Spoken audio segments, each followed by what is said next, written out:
YouTube? It's Justin, aka Demonic Sweaters, here with another little Linux. I guess it's a tutorial. I just was thinking about this, and this is something that I was just working on personally, and I thought I would share it with you guys. And I'm one of these people that still likes to download music. I buy a lot of music off of Bandcamp, and as well as have a huge collection of music that I've moved around with me from computer to computer for many years now. And I like to have an actual audio player on my computer rather than use streaming services and things like that. And I also like to have one on my phone too, just because I don't really like algorithms dictating what I'm listening to. Yeah, I don't know. But more on that later. Maybe I'll make another video about that. But what this one is about audio players for Linux. And the first one you're looking at right here on the screen is an audio player called Cmus. And that's just, let me just open up a new tab here. And it's just Cmus. So to get it, all you need to do is sudo apt or sudo apt-get install Cmus, and it just stands for C music, I'm assuming, or Cmus. When I first saw it, I used to say Cmus, but then I was like, well, that doesn't really make much sense. It must be Cmus. But you just do that. Mine's already installed, so it's just going to tell me it's already the newest version, but that's okay. And so basically, let me get over to it again. Cmus is really cool. It's just a command line based audio player, but it actually has a pretty nice user interface too. That's all in the console. So let me just go ahead and play a little bit here. You can hear. Try to fly, so can I.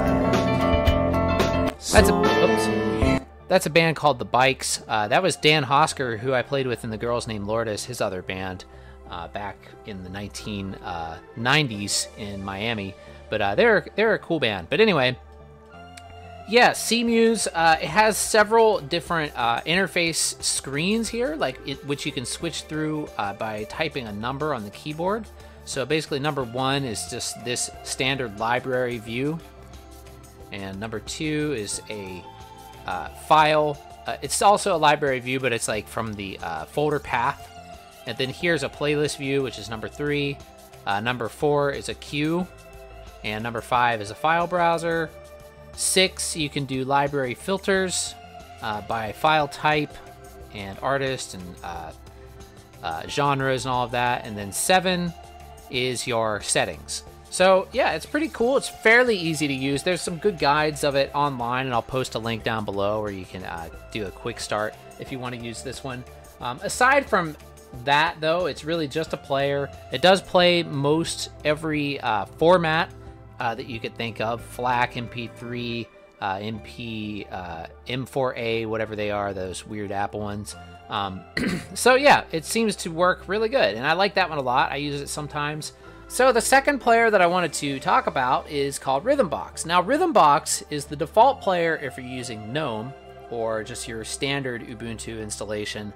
I'm using Lubuntu or Lubuntu, however you want to say it. 18.10, and I'm recording this in April of 2019. But you can install it. It's just sudo apt-get install Rhythmbox, or you can just use your graphics software installation tool if you want to do that. But it is pretty nice. It looks kind of like an older version of iTunes, the layout, and it's very easy to use. It has decent amount of functionality. A couple of things that I really like that it does is it does seem to be very good at transferring files over to my phone. So if I plug in my phone here, oops, wrong way. Let's plug it in. All right, so I just plugged in my phone, and you can see it's loading up all the songs off of my phone, and that's really nice. It does this really, really well, and I found Rhythmbox to be the best for this particular application, which is transferring songs over to my phone, other than just using a file browser and dragging them over there. But I like to do it this way because I can see like all the stuff that's on there, and get a good idea to what albums and stuff I have on there. And I don't know, it's just nice. It works kind of like how iTunes used to work, back in the day when we had iPods, and it was much iTunes was not the computer cancer that it is today. But anyway, so yeah, it's pretty nice. It has very standard features such as transferring files, shuffling and playlists and all of that. It does have kind of basic settings, like if we go into preferences here, our podcast directory and music directory are in here. Actually, podcast, no, it doesn't have a directory. It doesn't give you an option on that. It just puts them in your music directory, which you can specify right here. You only get one location for a library, which is kind of annoying, but it does allow you to watch your library for new files. And what else? General. Yeah, it's just, you can list, actually I want to turn on year. That's kind of nice. And then, so yeah, it's pretty good. You can, shuffle and check out albums and browse by artists or by albums. And so it's pretty standard, pretty much like an old version of iTunes. The podcast feature is nice too. It does seem to work pretty well. If you want to add a podcast, you just click add here. You can search. Actually, I haven't tried this search in a while. Let's see how it does. So yeah, so you can search for podcasts. That's still working as of 2019. And you can subscribe. So that's pretty cool. Yeah, so that's all for Rhythmbox. I think that's good enough. Let's move on. My favorite one right now that I'm going to show you is Clementine. Now, Clementine is based off of another audio player called Amarok or Armarock or however you say it. It's another one for Linux that I don't really care for that much, actually, because the layout of it, I think, is just really, really weird.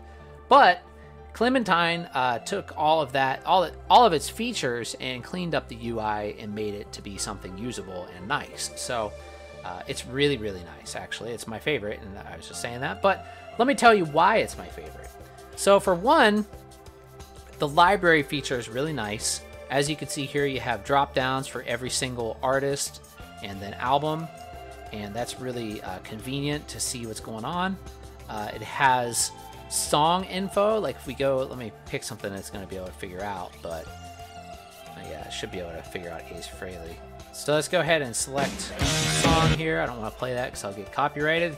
But if we go down here to song info now, it's going to load the lyrics, which is really cool. And sorry, this is kind of garbled up here. That's because I have my screen magnification on a little bit because my monitor resolution is basically too high to be able to read comfortably. So I do that just for my old eyes. But sorry for the siren in the background.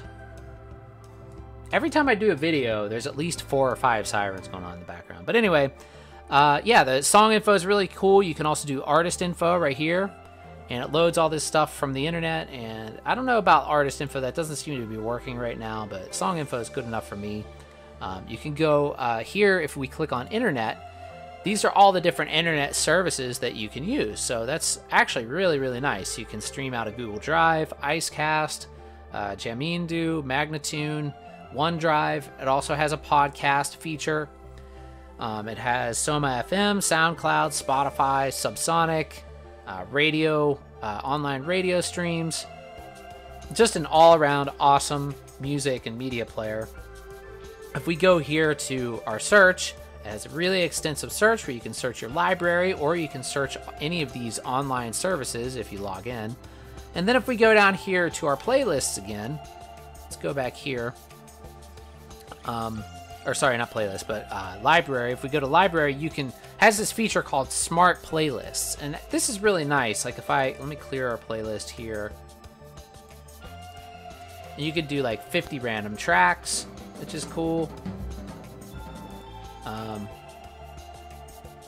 You can do dynamic random mix, which is basically like an auto DJ feature. It just keeps adding random tracks to it. You can do all tracks. You can do favorite tracks. You can do last played, least favorite tracks, most played, never played, newest tracks. And it has nice crossfading that you can do, as well as we go in here to our preferences and we look at, where am I looking? Oh, if we go here to music library, We have multiple location support, so you can add a new folder if you wanted to add a second folder to your library, which is really, really nice. It'll update monitor library for changes, which is Rhythmbox does that too, so that's really good. And yeah, this one's just my all-around favorite as far as features. It also has device support, but for some reason, it has a hard time with my phone. Now, I don't know if this is just my phone, or if it's just an issue going on right now with Clementine. But basically what I do is I just use Rhythmbox to transfer the files to my phone still, and I basically listen all within Clementine because I just like it much better. And I really like this. Like, let me play, like, if I'm playing a song, this timeline right here, I really, really like this color base timeline because this shows you like the strong sections in volume of the song and like the different sections of the song, which I think is really neat. It's almost like a little tiny spectrogram down there on your player, which is cool, and it has this graphic display down here as well. You can heart things if you love it. So yeah, all around it's just a great audio player. Just by far my favorite for Linux. I've tried several. There's a lot of them that I don't really like. Like I mentioned Amarok or Amarok or however you say it, but I don't really like that one. I mean, it's got nice features, but every time I use it, I'm like, what? What is all this stuff? Like, I have a hard time with the UI on it. I just think it's laid out so strangely. But Clementine is laid out beautifully, and it's very easy to use, very intuitive, and is by far my favorite. So anyway, that is going to be all for this particular video. And I just wanted to say thanks to Frederick and Elias for supporting the channel. And speaking of that, if any of you have the time and you enjoy these kind of videos and you want to support, you can always check out my Patreon page, which is just patreon.com/demonicsweaters. And I've added some new tiers there. There's $1 a month, $5 a month, and $10 a month. For $1 a month, you'll get free downloads from Anthill Recordings Bandcamp. And then $5, you'll get that, as well as shout-outs in the videos like I just did. And then for $10 a month, you'll get all of that, plus you'll get a free 180-gram vinyl copy of my album Minnesota that I released in 2016. As well as with all of those tiers, you're going to get access to my Discord server, where you can chat with me directly and ask me Linux questions or whatever you want to talk about. So anyway, thanks for watching, everybody, and hopefully I'll see you guys real soon. Be sure to subscribe and click like if you haven't already. Thanks.